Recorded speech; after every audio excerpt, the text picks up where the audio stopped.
Hey guys, welcome back to my YouTube channel Automation Loop. I'm Priyanka. So I know that I haven't posted a video for a long time. Why? Because I was busy in shifting my house. So you can see my new setup in my background. Also, I switched a company. So I recently joined Accenture in Pune, India as an application development senior analyst. So but yeah, I have received your comments, I have received your requests for video, so I'm trying my best to answer those comments, and I will try to make a video on requested topic by you. So I would like to thank you to all my viewers and subscriber for watching my videos and supporting me a lot, and keep supporting me. So if you haven't already subscribed to my channel, so do subscribe it. So from now on you will see a lot of videos coming in, so stay tuned with me for that. And let's quickly jump into today's topic. So most of the time in organization, we might have the requirement to leverage the UiPath orchestrator component such as job, process, robot, machine, etc. from a third-party application. That means we have to call the UiPath orchestrator component without using its GUI. So, to access the component of UiPath orchestrator without using its user interface, we use UiPath orchestrator API. So UiPath Orchestrator API allow us to get the details of each and every component like process data, machine details, job available on UiPath Orchestrator. It also allow us to create, modify and delete the component like queues, queue item, asset, etc. But before calling the orchestrator API from any third party application or from a UiPath Studio, we need to make sure that it is working properly. So in short, we need to test the API before using it. And the well-known application to test an API is Postman. But in today's video, we are going to see the alternative to test the orchestrator API, and for that we are going to use Swagger UI. So in this video, we are going to see how we can leverage the Swagger UI to call Orchestrator API and access the different component of Orchestrator, such as robot, process, machine, and so on. So let's get started.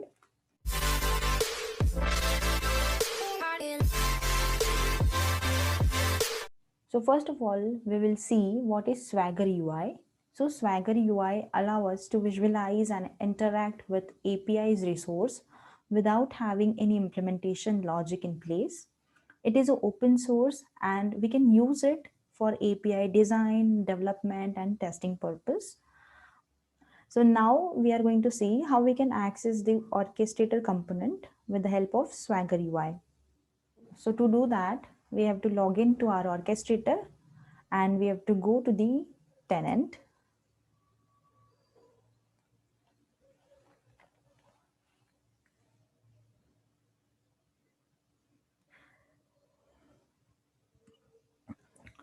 And to access the Swagger UI for the orchestrator, we have to navigate to the URL, which is cloud.uipath.com or a platform.uipath.com slash your account name slash your tenant name.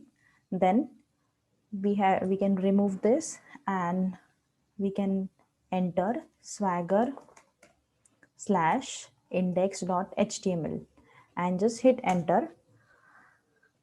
That means you have to provide your orchestrator detail followed by slash swagger slash index.html. So with the help of this URL, you will navigate to the Swagger UI of UiPath orchestrator or a UiPath web API. And from here, you can see the different component of your UiPath orchestrator will be available here. So which is nothing but your logs, then status, then assets. So each and every component of your orchestrator will be present here. Okay, queues, releases, robot, roles, session, task, tenant, then webhooks, etc. So For each and every component, you will find the API here. Let's take an example. Let's say, suppose folder. Okay, so here we'll be finding a different API call for the folder component of UiPath Orchestrator. So for example, get folder.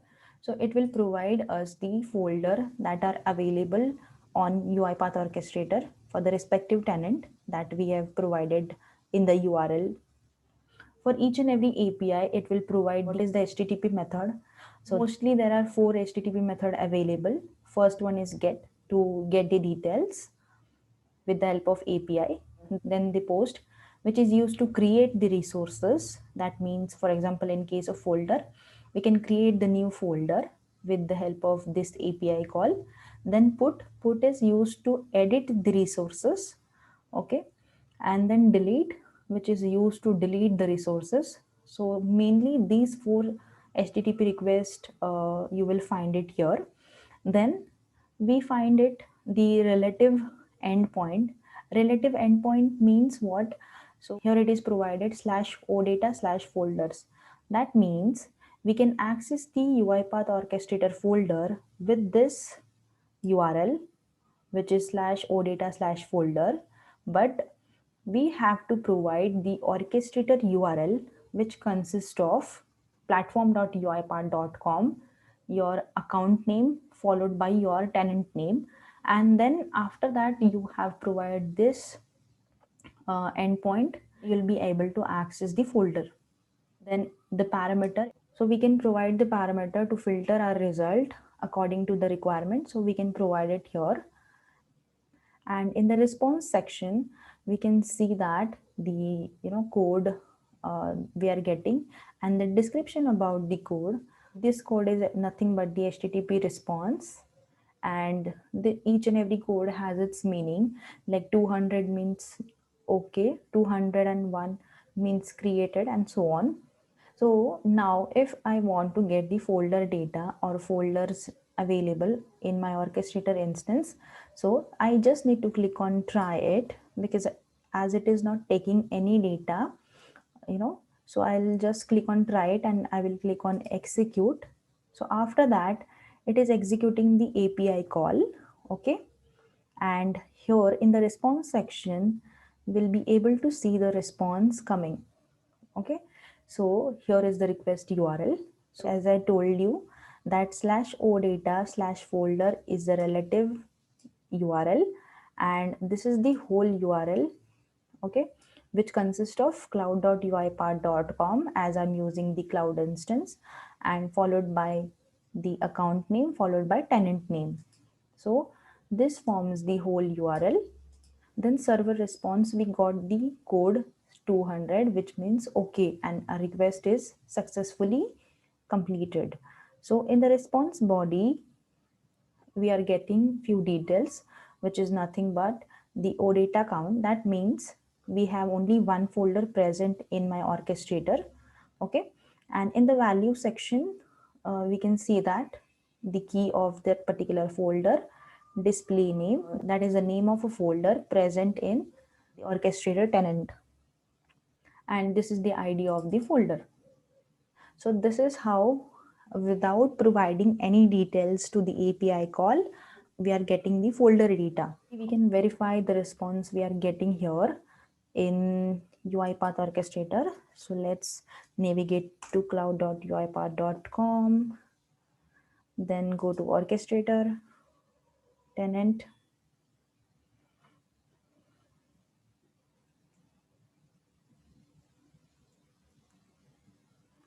and then you can see that there is one folder available, which is default. Okay, so let's try creating another folder.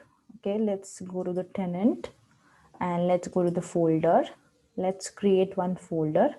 So let's say new folder for demo purpose, and this time we'll create a modern folder. Let's click on create, and this time we'll execute the API to get the folder details again, and this time what response we are getting. Okay, So we got the response.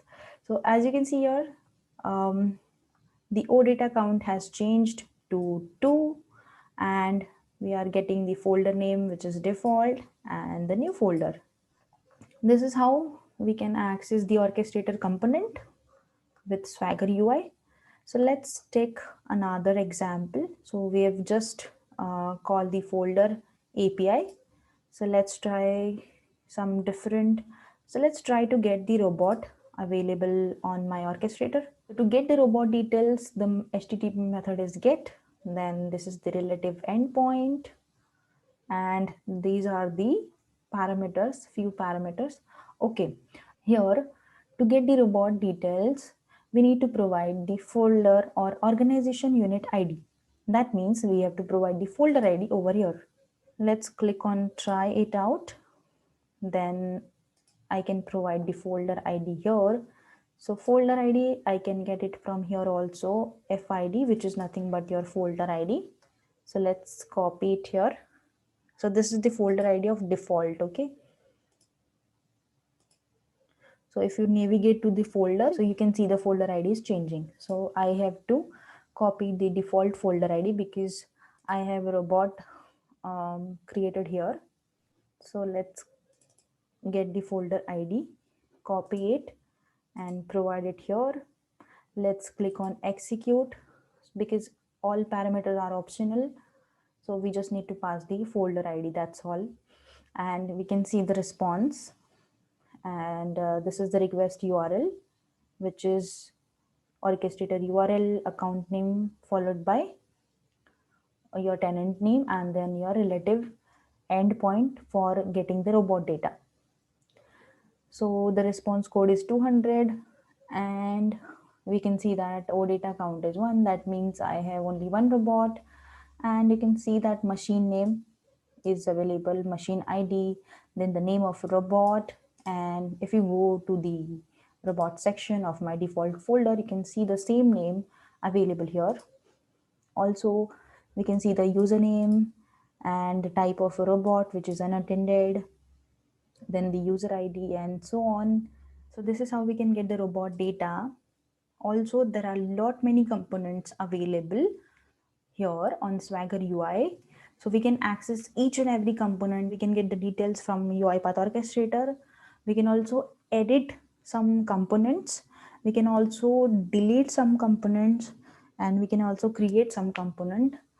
So that's all for today. I hope you found this video helpful, and if you like the video, give a thumbs up and don't forget to subscribe for more videos like this.